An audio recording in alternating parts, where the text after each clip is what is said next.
McGrath for the win for the Volunteers. From 40, on the way, knuckleball. He got it!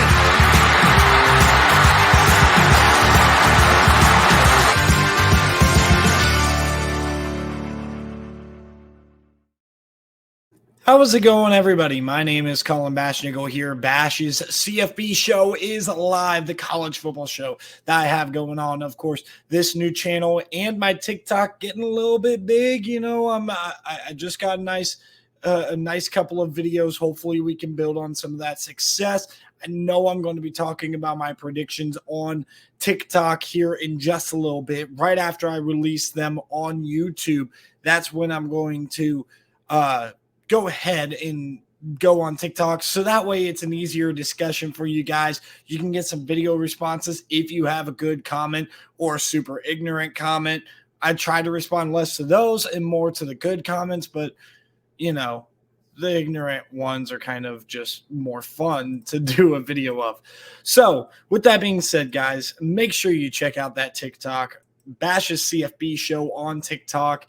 Without further ado, we are going to get into the season predictions. All right, here is my top 25, and I'm going to move that so, of course, you can see, but I'm going to pop that up here and there. All right, so here, and I'm going to actually change out that logo, but I can talk about this while I do that. All right, so here we have the top 25, starting out with Georgia, Michigan, Alabama, Ohio State in that order. I want to leave the top four for last, but that's what's going to obviously jump out to everybody is that. So I do want to wait to talk about that, and I do want to go from the bottom up. First and foremost, I do want to talk about the fact that I do have Texas A&M, Oklahoma, Wisconsin, and Utah all outside the top 25. And I did consider them, okay? I'm not crazy. I don't think that both of these teams or all of these teams are not very good football teams. But with that being said, all four of them have something in common. Really, three of them have something in common, and that's Wisconsin, Oklahoma, and Texas A&M. They are teams that have talent. They are teams that brought in new talent. They are also teams that I feel we should pump the brakes on a little bit when it comes to hyping them up. And the reason why I say that is because of the fact that we have not seen it on the field. I am as high on Texas A&M as probably most people that are making media stuff, regardless on viewership, is out there, right? Outside of the Gig'ems people and all that, I am really high on this Texas A&M team. I love Connor Wakeman. He was my favorite quarterback coming out for that 2022 class, which was the same class as a Cade Klubnik, for example, an initial Quinn Ewers, and even a Devin Brown, who's going to start at Ohio State, Ty Simpson, and the like. I think Connor Wakeman is a fantastic quarterback, but Texas A&M needs to prove to me that they do not have those coaching barriers that Jimbo Fisher, let's face it, gave them last season. Okay, what about Oklahoma? Again, Brent Venables needs to be able to show that he can put this roster together and win those close games. This is something that they have not done, that they need to show, and I am too worried to project ahead and predict that. And then we have Wisconsin. Totally revamped offense, and again, it's not going to be the air raid that everybody says. If it was, I would be vastly more concerned about Wisconsin if it was a true air raid. It's air raid concepts in the throw game, but at the end of the day, it is going to be balanced to run balance, basically saying, well, we're going to try to keep it 50-50, but we're going to have our security blanket be the run game. And I feel like that's what Wisconsin is going to do when you have Braylon Allen and Ches Malusi at running back. The only problem I have with Wisconsin is I don't trust their offensive line. They are massive, massive human beings. They are not that athletic, which is why, again, the run game works. But the RPO game that Phil Longo wants to install, I need to see that offensive line really fit with that. I need to see that Tanner Mordecai can play big time Power 5 football. And I need to see that secondary matched up against the best weapons that they will go against, specifically like Ohio State, or even a passing game that Cam Ward and Washington State is going to have when they host the Wisconsin Badgers. So watch out for those three teams to vault up the rankings. I want to talk about Utah for a second. I do anticipate a little bit of a decline. Their defense wasn't great last year, and they lost some key pieces off that defense. They return a lot, but they lost key pieces. I think that secondary is going to be tremendously challenged. I think they'll be pretty solid in the front seven, but overall, in the modern era of college football, and specifically the modern era of the Pac-12, you're going to have teams like Arizona throwing the ball a ton, Washington State throwing the ball a ton, UCLA probably going to throw the ball a ton. Okay, those are three teams that aren't even at the top of the conference. Who else is at the top of the conference? Oregon, Washington, USC. They can all throw the ball as well. And not to mention Oregon State, who's going to try to do the same thing that you do, except they have a legit secondary. And finally, Cam Rising's health is a little bit of a concern for me, and their weapons on the outside. So I do like some things about Utah, but overall, I think this could be a down year. I think the ceiling for the Utah Utes is probably like 8-4. Now, that's bold of me to say, and there's going to be a lot of bold stuff that I'm going to say here, but these are predictions. These are trying to project ahead, trying to be right. If I were to tell you that, all the teams that were successful last year are going to be successful again, and all the teams that weren't successful are going to fail again. If I were to do that, I would not be authentic. I would not be myself. And at the end of the day, I'm not just saying stuff to be bold. I truly do believe this stuff. I believe that Utah's best case scenario is 8-8, and I think their floor is 6-6. So I think the margin right there between their best and worst is very thin, because I think I have a good diagnosis of what Utah is. We'll see if I'm right or wrong about that. I added in Missouri and Troy because I do anticipate Missouri's growth, but the biggest reason I didn't rank them is the same reason why Oklahoma, Texas A&M, and Wisconsin weren't ranked. However, I'm one of few people talking about how this Missouri team could take a massive jump this year, and this is the big year if Elijah Drinkwitz wants to be the coach long-term for Missouri. This is a make-or-break year for Elijah Drinkwitz. He's got a lot of experience on defense, a loaded wide receiver room, a pretty good running back room, a good offensive line. He's got to get that quarterback position solidified, and that defense needs to be legit. And then Troy, I love what John Summerall is doing down there. They're going to have another great defense with great run game ability, and they have to play my number 25 team in conference play at home, by the way, South Alabama. I think that this was a game last year that South Alabama could have easily taken. I do expect that this team will take a massive jump this year as far as being able to be more consistent. But keep in mind, the South Alabama team, 10-2 in the regular season. They did lose to Austin Reed and Western Kentucky in the bowl game, but 10-2 last season. One of those losses only by 2 to UCLA. The other one, a close game against Troy at home, where Troy defensed them to death. And I think South Alabama's defense is going to be improved. I think their weapons are going to be improved, and they return a ton. They return more than Troy does, and I think that they should be better than Troy, and if they aren't, that's a letdown. I'm going to skip Duke for a second because South Alabama does play number 23 Tulane. They are ranked a little bit lower, Tulane is, and I'll get to Boise State, the highest ranked group of 5 team that I have. But I do think that this Tulane team is a really good team set up perfectly to, if chaos happens in college football, sneak into the college football playoff. If South Alabama, they are able to beat them, and then South Alabama holds up their end of the bargain and is a good team with 1 or 2 losses in the regular season, dare I even say win the Sun Belt, that's one good notch under their belt. If Ole Miss loses to Tulane and still goes 7-5, 8-4. That's pretty impressive, especially if Ole Miss can get a signature win against the top 25 team within the SEC. And they have opportunities. They play Alabama, they play Texas A&M, they play Georgia, they play LSU, they play all these teams, and they get LSU at home this year. Watch out for Ole Miss when it comes to Tulane possibly being able to vault their way at least into the top 10. They're on the radar. They return a good bit. I like Tulane. Not sure how much I love them. And the reason why is because they were a team that kind of, albeit in a competitive AAC last year, wasn't exactly dominant in the AAC, and they won the bowl game against USC. And though I think it's a lousy excuse to be like, oh, hey, Caleb Williams was saying like we weren't up for that game. That's a lousy excuse. You're trying to tell me you're an elite competitor, and yet you weren't up for a New Year's Six game. But at the end of the day, the way USC collapsed in that game, Tulane was not the better team.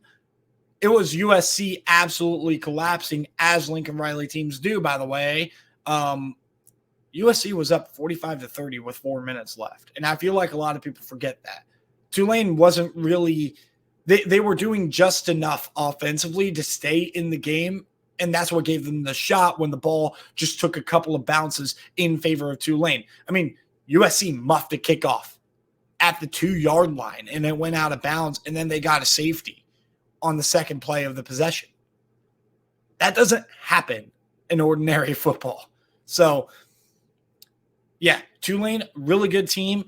But I think we are a little bit too high on them. And I apologize, by the way. I see a problem with that Washington logo there. But number 24, Duke, they return Riley Leonard. They return a lot of people that you probably would not be able to name. And quite honestly, I struggled to off the top of my head. It was a little long of a time for me to really catch on to the Duke hype last year. It was watching film of Kansas and Duke. But outside of that, I hadn't really prioritized watching Duke.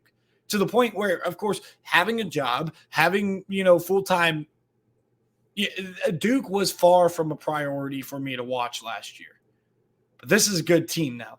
Just because I can't name the names, I did some watching of the Duke football team from last year. I looked at the numbers. I looked at what they're returning. And, yeah, it's not top of my head. I had it written down in case I were to do a schedule preview for Duke, and I missed that schedule preview. So, regardless, I'm not going to flip through the pages right now. Let me tell you, I do think Duke is a really good team. I think they're not getting enough love. We'll talk about another team that's not getting enough love in a little bit. But number 22 is Ole Miss. I think they lost quite a bit on defense that is going to be very signature. But then they added some pieces on offense to help make that up. Now, where I'm going to tell you this. Somebody tried to tell me that Ole Miss is improved from last year because I have Texas Tech ranked so high, and he didn't think that Texas Tech should be ranked so high, and I'm going to tell you why. Ole Miss, I like that they picked up Zachary Franklin in the transfer portal, but at the end of the day, they also had that problem happen with the Texas A&M transfer. If you guys remember what happened there, where he joined and he left, he was supposed to be like that next guy. And at the end of the day, you lose Malik Heath, you lose Jonathan Mingo. That's losing quite a bit for Jackson Dart or Spencer Sanders, whoever emerges out of that job, which sounds like it's going to be Dart. Interesting that Sanders transferred there. This Ole Miss team is going to be interesting to watch. This is going to be a job for Lane Kiffin that is going to be decently tough, because what they had 2 years ago and then what they had last year were kind of their two better teams that Lane Kiffin, Lincoln Riley almost. Lane Kiffin had at Ole Miss, and now this year is really being able to, is this going to be a rebuild year, or is it or a transition year, however you want to put it, or are those additions you made in the portal going to be that valuable? Number 21, I love Boise State. They're going to be able to run the ball really well. I think they have some weapons on the outside, and honestly, they could use the 4- or 5-star recruit that they had from in-state. The kid's an absolute speedster, absolute dog that they were able to pick up in recruiting over Michigan. And there was somebody else involved, but I remember Michigan for sure. And I really do think that Taylor Green is going to be able to take that next step in his second year starting to where he can become a better passer of the football, not just a game manager. And I think that's exactly what Andy Avalos' squad needs. And I think Boise State should be the preseason favorite to make the New Year's Six, not Tulane. Number 20, I have Kansas in the top 20. A lot of people are sleeping on Kansas. I think their defense is significantly improved based on experience and transfer portal gets. I think their biggest get in the transfer portal on their team was left tackle Logan Brown, who's a plug-and-play player. As a true freshman, he started at Wisconsin, left Wisconsin, still not sure why, but at the end of the day, that was probably Wisconsin's best offensive lineman. And part of the reason why I'm not high on that Wisconsin offensive line is because Logan Brown left. And then not to mention 7 of the top 8 pass catchers from last year are back. I mean, you are talking about weapons, including Devin Neal and Mason Fairchild, the tight end, and multiple receivers. And if Jalen Daniels can stay healthy, this Kansas offense is going to be electric. And a lot of people are sleeping on them. I think this could be potentially a 9 or 10 win team if all comes to fruition. But they have limitations in talent where they could be a 6 or 7 win team. I think their floor is probably 6-6 though. Like, I think they at least make a bowl game. Number 19, another Big 12 team that a lot of people are going to be high on. It's Texas Tech, the Red Raiders. Tyler Shuck, undefeated as a starter last year. Now, he's not undefeated in his career. He had a stint back in Oregon. He had a stint, of course, in 2021 where he wasn't amazing. But at the end of the day, they have receivers. They have some dudes. They are also playing good complementary defense, unlike when they had Cliff Kingsbury. I am going to speed this up a little bit, by the way. Number 18, I have TCU. They play against Colorado. That's going to be really, really a kind of test of where TCU is compared to last year. They don't need to go and dominate Colorado. They need to be able to handle Colorado's best players, because those best players on Colorado's team are some of the best players in the country that people aren't just really giving them the respect they deserve. But TCU, I think, is still a really good team. I think they return enough. They didn't lose everybody. They just lost the big names, right? And at the end of the day, they dominated the transfer portal yet again. They got a handful of Alabama players in there for TCU, some of them experimental, some of them not. I think Tommy Brockmeyer is a really good anchor on the offensive line. I think JoJo Earl is a good depth piece at wide receiver. He played a good bit at Alabama the last couple of years. But we will just have to see with TCU. I know Chandler Morris is a solid quarterback. I'm not concerned about Chandler Morris whatsoever. So the quarterback position is not a concern for me for TCU. Number 17, I love Iowa this year. All they needed to do is upgrade at quarterback. I get a lot of people are going to talk about, Brian Ferentz and this offense and how bad it is. But at the end of the day, all Iowa needed was a competent quarterback. And regardless on if he's great or not, I know he's competent when you're talking about Cade McNamara. And I know they got good tight end weapons with Eric All and Luke Lachey. And at the end of the day, this, to me, is shaping up like those 10-win Iowa teams we have come accustomed to seeing, including the one a couple years ago, except better quarterback play. Number 16, I got Kansas State. They have some pieces to replace, but they also have, a great offensive line. Fantastic. They're going to probably be able to plug and play that running back position regardless on who ends up starting, who ends up emerging. They do need to find a number 1 wide receiver as Malik Knowles exits, but at the end of the day, you can put a lot of trust in Will Howard. Number 15, I like Oregon State. They're going to be able to run the ball a lot. A lot of people hate on DJ Uiagalelei. I was just listening to a podcast that did. But at the end of the day, you got to remember, Brandon Streeter had absolutely made quarterbacks worse at Clemson than better as they progressed through their career. The fact that he became an offensive coordinator is mind-boggling to me because I felt like he should not have even been a quarterback's coach. Now I don't know where he is. I think I was on the right side of that. Number 14, I have the Washington Huskies. Great wide receivers. I am concerned a little bit about their run game. I am really concerned about their secondary. How is that going to match up against Bo Nix and Oregon? How's that going to match up against USC in a hypothetical matchup there, right? I think that they match up pretty decently well with a team like Oregon State, but no matter what you think of DJ Uiagalelei, he's more talented at quarterback than what they had at quarterback with guys like Tristan Gebbia, for example, or Jake Luton, or even at the end of last year, the freshman's name that is currently slipping my mind. I don't know why it's slipped. Ben Gulbranson. That's what it is. Anyway, number 13, Notre Dame. I might end up being higher on Notre Dame, but I didn't want to change my predictions on Notre Dame. Notre Dame's going to be a dangerous team now. Now, their wide receiver answers still need to be answered, but they have an awesome offensive line. They have a huge, deep core of running backs that, even though I'm one that's not necessarily super high on Audric Estime, as in a lot of people think he's a stud or an absolute star, he's a good player. He's a one-trick pony, but that's where some of the versatility is nice. And the only thing that I would like from them is, oh, shoot, keeping Logan Diggs would have been really nice, but they didn't. Number 12, Tennessee. Joe Milton still needs to prove that he can be a big-time quarterback in big-time games. But overall, I think that Tennessee is a very solid team. Yet again, I think their defense is going to be slightly improved. I think they're taking steps to do that. I also really like their wide receiver core still. It's not as good as last year, but they have a good wide receiver core. Number 11, Texas. I got a lot of flack for ranking Texas as the best wide receiver core in America. Now, Ohio State can easily overtake that. I add them too. And that all depends, and we'll talk about Ohio State in a second. That all depends on some things with Ohio State. But what they have that is proven to me, I know Jonte Cook is, listed as the best freshman, and until we see game film, I'm going to consider him the best freshman. And that is relevant to Ohio State because we'll talk about a specific freshman when we get to Ohio State. All right. Then you have, Xavier Worthy, A.D. Mitchell.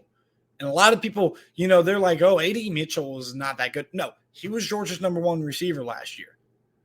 A lot of people are going back to his true freshman season where he didn't play a whole lot because they had a pretty deep room his true freshman season. But at the end of the day, he kind of catches crucial passes in the playoff. You shouldn't just shrug your shoulders and roll your eyes. And by the way, he had the game-winning touchdown against Ohio State that sent Georgia to the national championship. He was Georgia's wide receiver one. He just was not available for the first 12 games of the year. That's just a fact. A.D. Mitchell is a stud, and Texas got a stud with him. I like Whittington as well.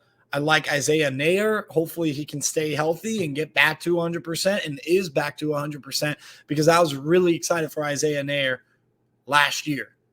So be that as it may. Number 10, top 10. I have Oregon. Now I'm ranking them number 10. I wasn't as high on them. I didn't change my prediction right now. But right now, if I had to in this, which again, I don't react emotionally, which is why this didn't factor into my prediction. But what I'm thinking of Oregon right now, they could possibly be the favorite to win the Pac-12. Now, the problem with that is they did draw USC in the Pac-12 schedule. They're going to have to potentially beat USC twice or beat Washington twice. They have to play a couple of really tough teams in this conference. And they play the top three teams in this conference, and that's where it becomes concerning. They also have an out-of-conference road game at Texas Tech. One of two things is going to happen there. Either Oregon dodges an upset bullet or Texas Tech makes a statement. But if Oregon can dodge that bullet, I like Oregon's potential to make the college football playoff because of their depth on defense. My big concern about them, and this should be everybody's concern, how is their offense going to flow with Kenny Dillingham moving on to Arizona State?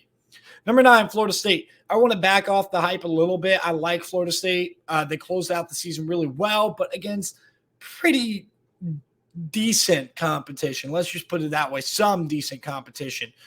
I like this Florida State team nonetheless, though. They killed it in the portal, which is why you got to say, okay, though I don't think they were that great of a team. I mean, this was a team that their last two games had one-score games against Florida and Oklahoma, two average teams last year, 6-7, 6-7, right?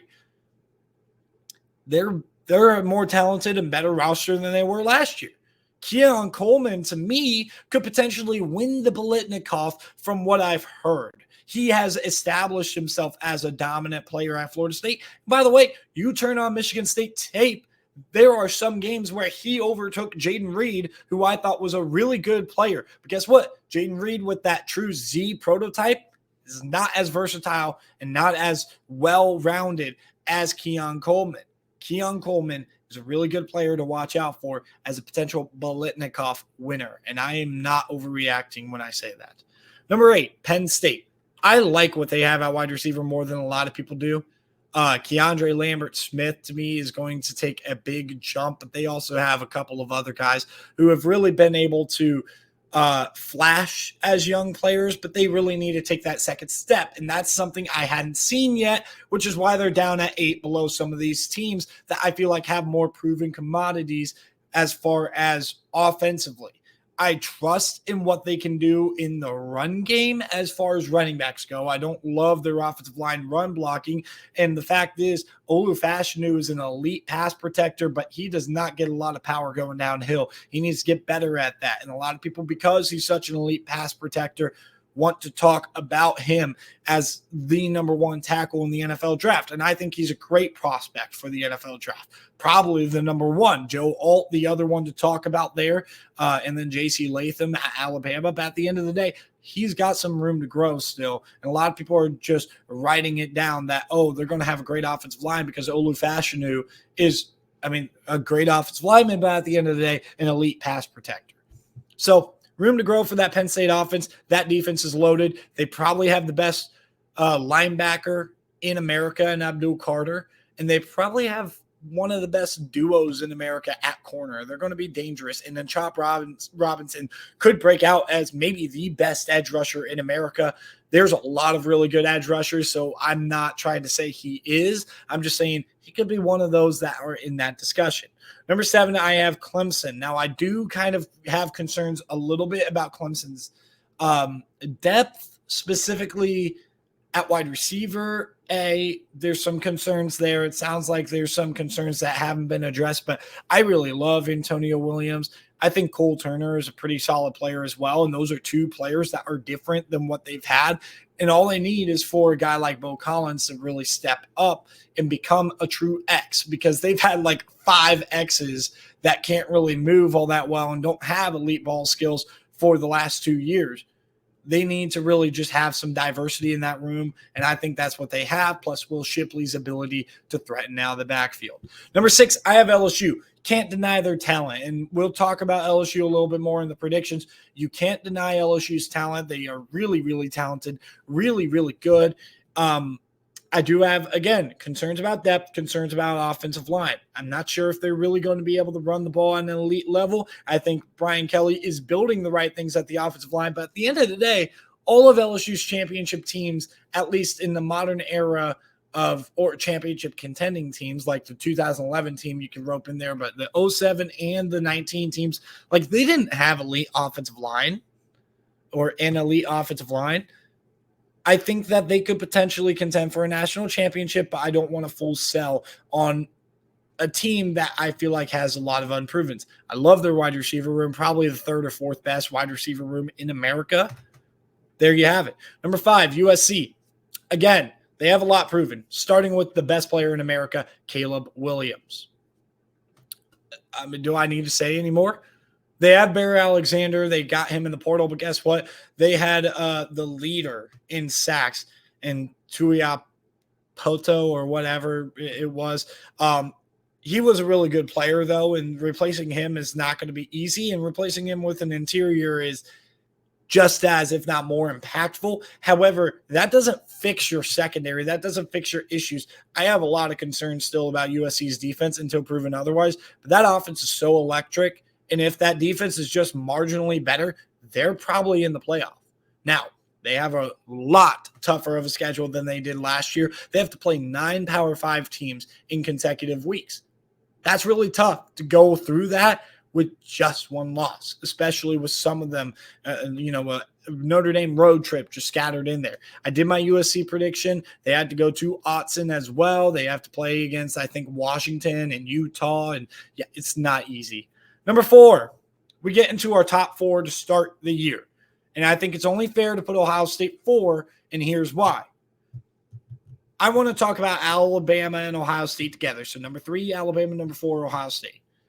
Okay, Ohio State's receiving core is elite. I'm hearing that Carnell Tate is really putting himself in the conversation for one of, if not the starter at the Z position. And I say one of because if Brian Hartline decides to rotate this year, he's going to be that next player coming in at either Z or X.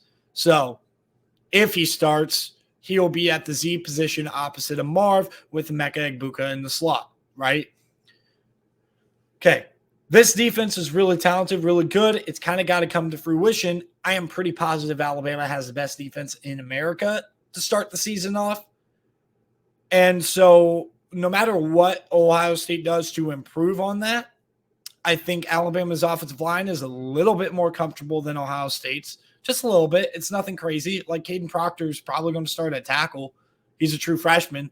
Ohio State announced their starters, Josh Fryer and Josh Simmons, but Luke Montgomery is probably that third tackle in that game, and Luke Montgomery might just take Josh Fryer's spot at some point. Okay. So offensively, you get concerned about Alabama's wide receiver room a little bit. I like Isaiah Bond a lot. He's a really, really good player and a guy to watch for. A lot of Alabama fans going crazy about Malik Benson. I want to see it at this level. Okay. Do you blame me? I'm definitely not taking Alabama's offense over Ohio State's, if that's not clear. And I think Devin Brown is an absolute certified dog, right? But Alabama's offense is going to be complementary enough and good at running the ball. They're going to be good enough as a passing threat, even it with Jalen Milroe as a projected starter. And I'm pretty sure I know who the starter is for every team, at least on this list.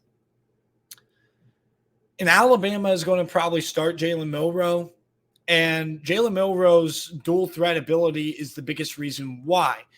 And he doesn't necessarily need to be an elite passer. He's just got to be better than he was in the games that he filled in for Bryce Young. The Arkansas game, second half, and the Texas A&M game. He just needs to play better than he did throwing the ball. But I remember like a 70-some yard touchdown that he ran against the Arkansas Razorbacks. So I'm not going to sell on Jalen Milroe. But I do think Ohio State has a better quarterback. Just Alabama's defense is going to be that dominant. A little bit concerning what's going on. Shaky corner position. But guess what? With the additions that they made in the portal, I don't care. Like, I think they really helped themselves in the only spot that they were concerned to where Terrion Arnold doesn't have to start if he's not ready.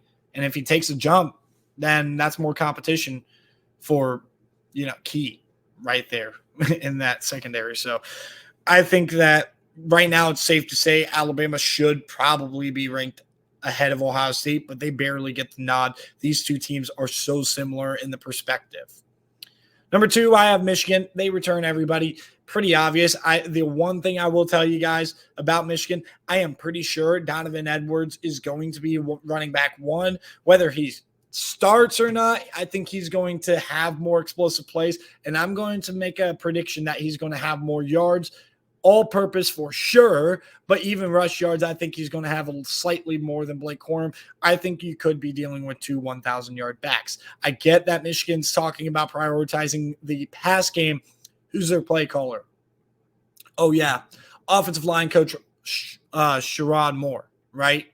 I don't know why I was tripping up on that, but Sherrod Moore is their offensive coordinator. He's their play caller, and he's not splitting those duties with Matt Weiss, right? He's an offensive line coach. They like to run the ball. I'm not saying they're not going to try to unleash J.J. McCarthy. I'm saying they're not going to be able to help but unleash Donovan Edwards. And number 1, Georgia. Obvious reasons, right? They return a lot off of a national championship team last year, and a lot of people are sleeping on them. Carson Beck might just be a significant upgrade from Stetson Bennett. I shouldn't say significant. That's disrespectful, but he could be an upgrade at quarterback than Stetson Bennett from what I've heard. He's an absolute dog, which brings me to the conference championships. All right. Conference championship, ACC, I do have Florida State and Clemson rematching. I am not predicting winners here. I will predict them as I tell you the New Year's Six polls. We're going to fly through these. So I'm also not going to tell you records, so that way you don't get an idea of who's in my playoff. Texas, Oklahoma. We're going to get a rematch in the conference championship. The main reason why Oklahoma's here is because their schedule is really, really soft. This is a only couple of games season. I think they really have to beat Kansas. I think they just have a couple of games, though, that are going to threaten to beat them. And I think Texas is going to be a little bit more battle-tested. We'll talk about them. Michigan versus Iowa. So I do have Michigan beating Ohio State. I did my predictions. That is Ohio State's only loss. That is something to keep in mind. Iowa I have as a 10-2 team. I said this seems like an Iowa team that would go like 10-2. So that's why I'm predicting. I think they beat Wisconsin in Madison to solidify the West. And I think that this Iowa team does what nobody wants them to do at the end of the day. Everybody wants Wisconsin. But I think Iowa is the team to beat in the West. The Pac-12, USC and Oregon rematch. These two teams play in Autzen Stadium in November. At that, I had Oregon winning that game. I have USC at 2 losses after that game. And I do think Oregon, though I have them predicted at 9-3, part of what's in that is the fact that they go on the road to Texas Tech, and I think Texas Tech is a really good team that's going to take them down. So 7-2 in conference, 7-2 in conference. That's all you got to know. Of course, because I did these predictions, you can tell winner ends up going to a New Year's Six, but not a playoff. In the final year of the Pac-12, by the way. Georgia versus Alabama in the SEC championship. A lot of people high on LSU. Heck, I'm high on Texas A&M. And I'm just going to give you a little bit of a spoiler alert here. Texas A&M, to me, is a sleeper team that could potentially make the playoff or at the very least make it to Atlanta. They get Alabama at home. Their schedule is not super duper tough, not daunting. They can lose 2 games and get to Atlanta if they get a little bit of help with Alabama's schedule. I do think Alabama only loses 1 game in conference. And I think Alabama gets here. And Georgia, of course, if you guys saw, undefeated, which kind of locks them in the playoff, not going to lie. All right, so here's my Heisman predictions for the 2023 season. Number 5, I have Devin Brown at Ohio State. The dual threat ability of number 33, plus the fact I do think he's got an NFL arm. Those mistakes will come a little bit early. Those mistakes could potentially be there against Notre Dame. But at the end of the day, if he has a good game against Notre Dame and he shows out against Penn State, he will be in the Heisman conversation before playing Michigan. Regardless on how that Michigan game goes, he will be in that conversation that final week of the season. Number 4, Caleb Williams returns. I think fatigue is a big, big part of it, but he's got a great chance to repeat. And honestly, if fatigue was not a factor, I would be picking Caleb Williams. I mean, that's just the truth. I have him slid down a little bit because, again, fatigue and USC loses 2 games in the regular season. Number 3, Connor Wegman. Connor Wegman, I think, is a really good player that's going to be in the hunt, specifically if Texas A&M can live up to their potential of talent. If they can get up to 10 wins, Connor Wegman, I think, is in the Heisman conversation. I have him at 9 wins, so that conversation might be less legitimate, but I feel like he's worth a mention because of the off chance that they could win 10 games. Again, I'm trying to meet in the middle. They have like 11-1, 10-2 type of talent. I said 9-3, worse than their talent, to try to split the difference between, worst case scenario is like 5, 6, 7 wins. Best case scenario is like 10, 11 wins and contending for maybe even a playoff spot. That's the type of talent that they have. Number 2, Michigan, Donovan Edwards. I think that they're going to use Donovan Edwards in so many different ways. He could potentially have 500 yards receiving and 1,300 yards rushing. That will be insane. If he has 18 or let's say 20 plus touchdowns, he's going to be in the Heisman conversation. I don't care that he's a running back.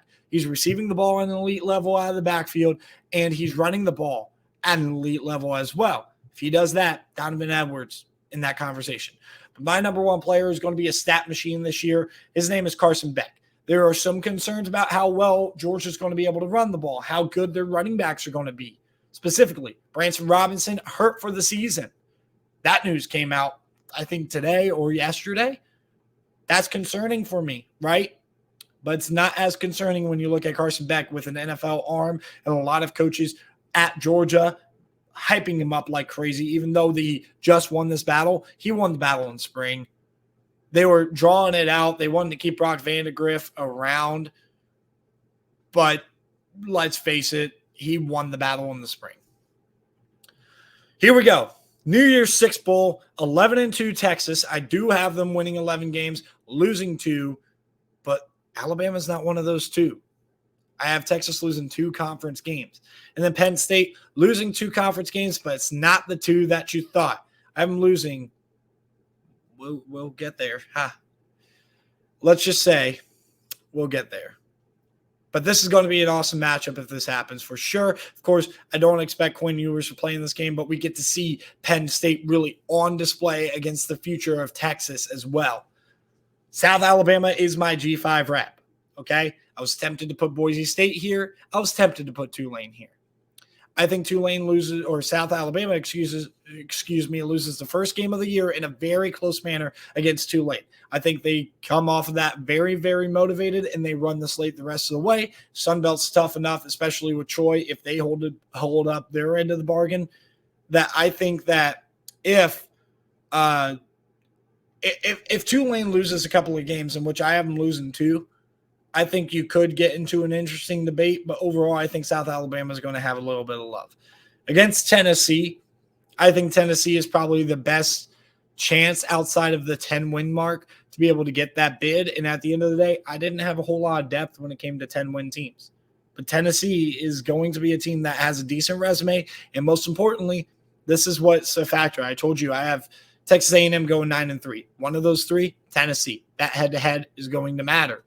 If Texas A&M goes on the road to Neyland and beats Tennessee, then I really do think that you could get a situation where Tennessee gets a bid in, Texas A&M gets a bid not just in New Year's Six, but potentially the SEC championship. Side note, I didn't want to make this bold proclamation here, but a team I do have upsetting Tennessee, Missouri. Watch out for Missouri to potentially make a New Year's Six bowl if all comes to fruition. I like what they have. It needs to happen. I'm not predicting it to happen, but this is the year for Missouri to win 8 or 9 games. And if they can do that 9 games, shoot, maybe, just maybe, if those 3 losses are to a solid Kentucky team and Georgia and who else was it? LSU, and their one signature win is Tennessee, and they beat K-State out of conference, watch out. I could look stupid with Missouri, and I very well could, but if they can put it together, they're going to be a threatening team. Orange Bowl, I have Ohio State sitting at 11-1. Interesting right here. So clearly I did not have Penn State losing or beating Ohio State. That was one of Penn State's 2 losses because, of course, Michigan got that bid, right? And you had to know it was a conference loss because the tiebreaker between a 3-way tie would probably go to Ohio State because of the conference schedule makeup. Now, I will say Penn State does have to play Northwestern. The other 2 don't, and that's why that tiebreaker, the tiebreaker is essentially the cross-division games, who has the best records. I have Iowa winning 10 games, and then I have Illinois doing decent. Ohio State plays Minnesota, Purdue, and Wisconsin. That's going to be a close race in a 3-way tie scenario between Ohio State and Penn State. As far as Michigan goes, you can count Michigan out of being able to make that because their cross-conference is not very good. So when you're talking about a 3-way tie scenario, it gets interesting, but it would probably be Ohio State, and Ohio State would go to the Big Ten championship in a 3-way tie scenario. I don't have a 3-way tie scenario. But they will play against Florida State. I have Florida State losing to LSU and Clemson at the beginning of the season, and I have them losing to Clemson yet again in the ACC championship. I think Clemson's just a more talented team, and I think they're going to not just show it once, they're going to show it's not a fluke in the ACC championship. But Florida State, still a really good team. 10 wins, nothing to slouch about. 10-2. I could have easily picked you to get upset against somebody else. Losing to LSU and Clemson is not embarrassing. I'm going to take Florida State to go to a New Year's Six Bowl and play in the Orange Bowl against the Ohio State Buckeyes, and that would be a fun game. Then we have LSU, and for some reason I had Jaden Daniels covering up that record, but the record for LSU is 10-2, while I was going 10-3, losing the championship game to Michigan to get that third loss. So they lose at Penn State, they lose to Michigan, and then they lose one other. I can't remember what that one other is. It might be towards the end of the season. I can't remember. But regardless, I do remember I had them at 10-2. And I do remember I definitely had them losing to Michigan in the conference championship. So that probably leaves you with this. Michigan, number 1 versus Georgia, number 4. Wait, hold on. Something's missing here. Okay. We'll talk about that in a second. So Michigan's 1 loss to Penn State. Penn State's 2nd loss. I have them getting upset against Maryland. I am probably going to pick this until either Mike Locksley retires or I die. I think Maryland might just be able to get somebody in conference and again, or in the division. And again, they've come close the last few years, right? In 2018, like they were a 2-point conversion away from beating Ohio State. Last year, they were a score away from beating Michigan or Ohio State. They've come close to beating Penn State. In fact, they might have beat Penn State in 2021. I cannot remember. But regardless, like they've been right there. Can they get over that mountaintop? I don't know. But if Maryland doesn't knock off one of these 3, I have a strong suspicion that regardless on what happens in the Ohio State-Notre Dame game, I have a strong suspicion that we're going to be dealing with a 3-way tie scenario if Maryland doesn't do it. The victim that I choose, it's either Michigan or Penn State. I'm going to pick Penn State because I don't trust James Franklin as much as I trust Jim Harbaugh. I don't trust all their star players, not all, a lot of their star players at Penn State are sophomores. They still need to learn how to be stars. They still need to learn how to handle the moment. And Michigan, their experience, they can handle the moment. We'll talk about who wins this game in a second, but you can tell I have that 1 loss to Georgia. If you remember my schedule predictions, I had Georgia going 12-0, so they lost in the SEC championship to Alabama. And guess what, guys? In the last iteration of the 4-team playoff, I have the one and only 2-loss team making the college football playoff. You lose early to Texas. You lose a close game on the road to Texas A&M. You lose 1 game in conference. You beat LSU. You beat Georgia. You beat Ole Miss, teams that could be considered quality. If not Ole Miss, then Mississippi State, Arkansas, or Auburn steps up and becomes a good team. You beat Kentucky, who could potentially – I predicted Kentucky to go like 7-5.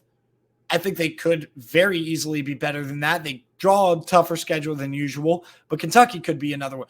Alabama's schedule is real tough, yet again, of course, but real tough. And I do think they're going to have growing pains early in the season, but at the end of the day, we will be highlighting how well they're playing in November and how well they played against Georgia.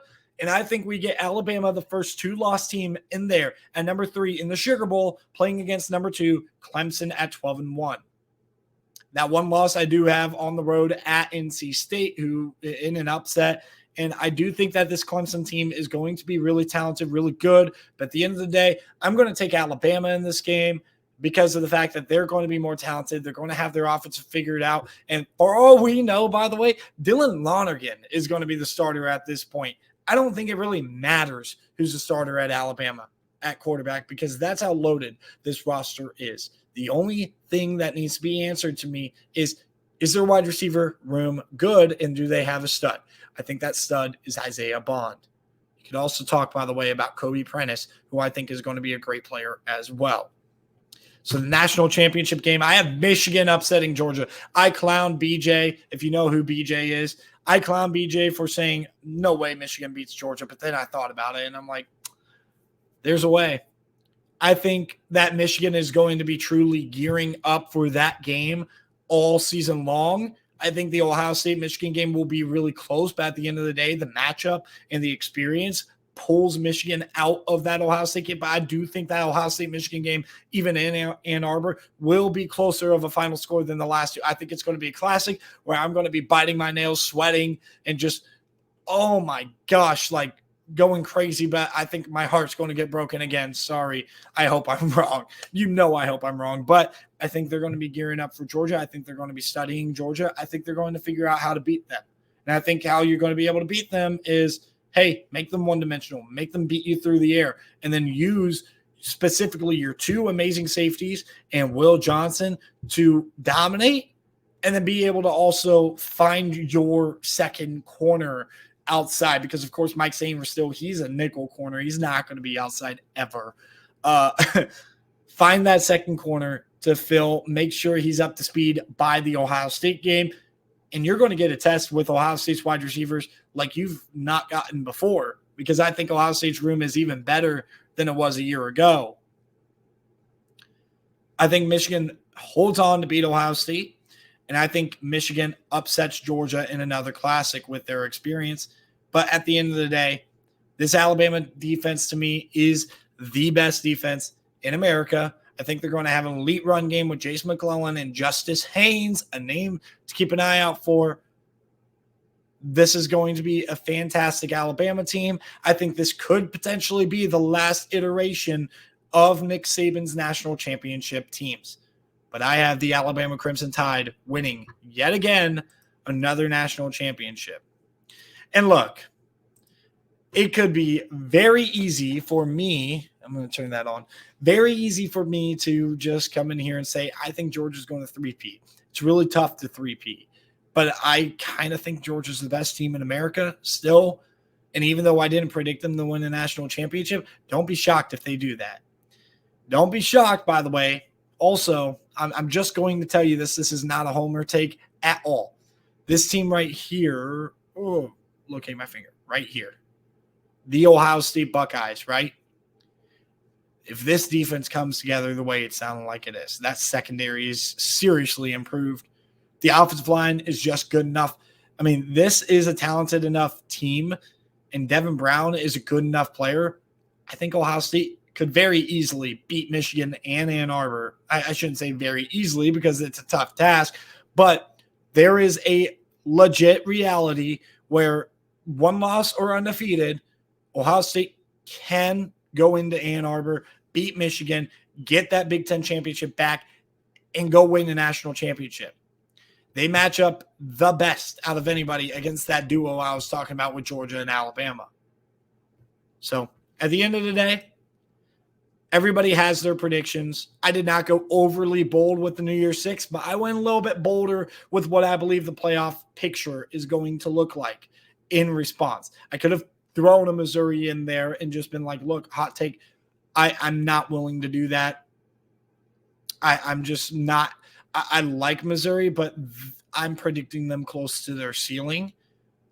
So at the end of the day, I do think that, this is going to be a prediction that can age pretty well. It's right in the middle of super conservative and quite aggressive.